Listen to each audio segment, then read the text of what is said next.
Eksperimentet MK Ultra me styre edhe një shqiptar. Ndiqeni këtë material, sepse intervistën e kam bërë direkt me këtë zotëri dhe sonte do t'ju tregoj një histori të çuditshme të një eksperimenti që është bërë prej vitesh në Amerikë, ku mendohet që ende sot vazhdohet ky eksperiment.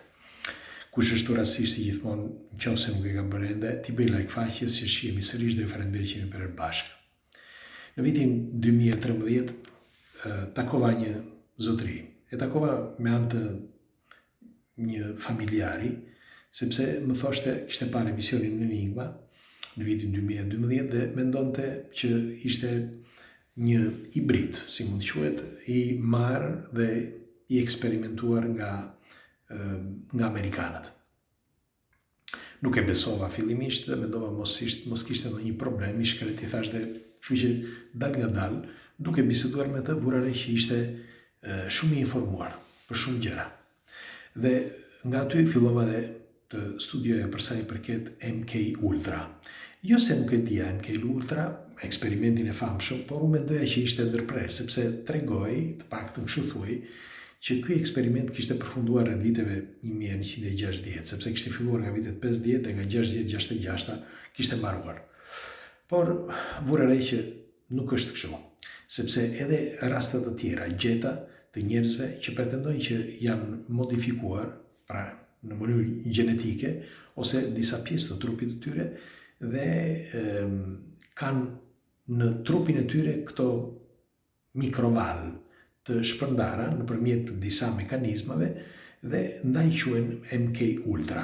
MK Ultra, për ata që nuk e dinë, është një projekt ose një program i cili filloi rreth viteve 50, si thash, dhe pastaj tregoi që mbaroi nga vitet 60 ca. Por problemi kryesor, e dini se kush ka qenë? Që gjatë gjithë këtyre viteve nuk është pranuar. Thoshin që ishte një teori konspirative. Ky është problemi kryesor. Dhe nuk ka pak, shumë pak, ka, mos gaboj 2-3 vite, që tani e kanë nxjerrë publikisht që ishte vërtet një eksperiment. Nuk e di, e keni para të filmin me Mel Gibson, hipoteza e pushtetit, nuk e di, me Julia Roberts dhe Mel Gibson. E keni parë? Ku ati bëjnë disa, le të themi, disa teste këtij djalit, pra Mel Gibsonit, dhe me anë të këtyre testeve, me shiringa e ku ta di unë, i ndryshojnë mendimin. Pra mund ta bëjnë një killer, mund ta bëjnë që të thotë të vërtetën, mund ta bëjnë që të thotë gënjeshtra, mund bëjnë ç'të duan. Dhe kjo bëhet fjalë që ishte rreth viteve 80-90. Merreni me mend se çfarë ka ndodhur sot, ku ka arritur teknologjia. Dhe për sa i përket filmit, tregon një pjesë filmi, nuk tregon të gjitha të vërtetat. Megjithatë, siç ju thash, unë do t'ju tregoj për MK Ultra. MK Ultra ka disa aparate të ndryshme, sepse janë bërë teste, pra është pranuar që janë bërë teste, nuk e them unë, është pranuar publikisht që i kanë bërë teste në njerëz, nuk dihet se në sa njerëz kanë bërë teste, por kanë bërë teste. Dhe çfarë kanë bërë? Kanë bërë teste të ndryshme me disa forma të ndryshme të mikrovalve, të cilat mund të transmetohen nga brenda trupit të njeriut. Për shembull, do t'ju tregoj edhe për shqiptarin, por më falni pak. Mikrovalët mund të transmetohen nëpërmjet një transmetitori ose nëpërmjet një antene, madje edhe nëpërmjet disa frekuencave që ti nuk i kupton fare. Për shembull, nëse i fut brenda trupit grimca të metalit, ato shërbejnë si emetues, për shembull. Dhe do njëri nga ju do thotë, po sikur të vdesej, nuk ju intereson fare atyre, nuk ju pëlqet. Atyre, ata duan vetëm të bëjnë eksperimente. Ku do t'i bëjnë eksperimente? Me njerëz, që ta dinë se si do sillen nesër dhe çfarë do bëjnë. Pra shpiket që bëjmë, që sot ne gëzojmë, dikush ka dhënë jetën përpara. Njeri, po flas, njerëzit kanë dhënë jetën dhe sot ne gëzojmë këto teknologji që kemi sot dhe përdorim. Kështu që këto mikroval, këta duan të kuptojnë që, pra kush ka bërë teste, duan të kuptojnë nëse arrin dot që të mund të fusin materiale brenda njeriut metale apo gjëra të tjera, që të mund ta përveç se mund të kuptoj se çfarë bën ky njeri nëpërmjet valve ose nëpërmjet dëgjimit, pra me frekuenca, ose dhe të ndryshojnë mendimin e atij njeriu që i kanë vënë atë materialin brenda në trup. E kuptoni se çfarë do thotë kjo?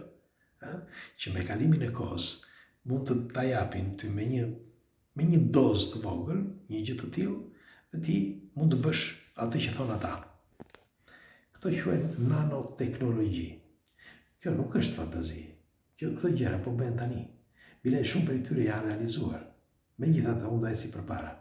Si thash, në vitin 2013 u takova me këtë zotrin dhe u informova. Pasi u informova, kuptova që kishte diçka të vërtetë. Dhe ç'bëra?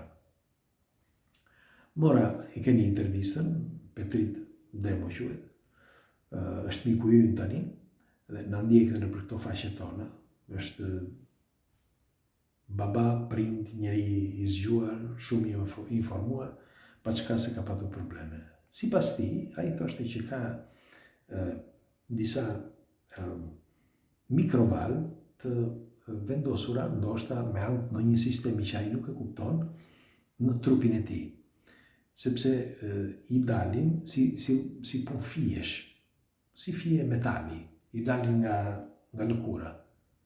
Këtë e kam vërtetuar sepse kam parë vetë, bile përveç se i ka gjeni me qindra artikuj që fliten për të, ai fillimisht u studiua në Itali. Pastaj nuk e morën përsipër dhe u kthye në Shqipëri.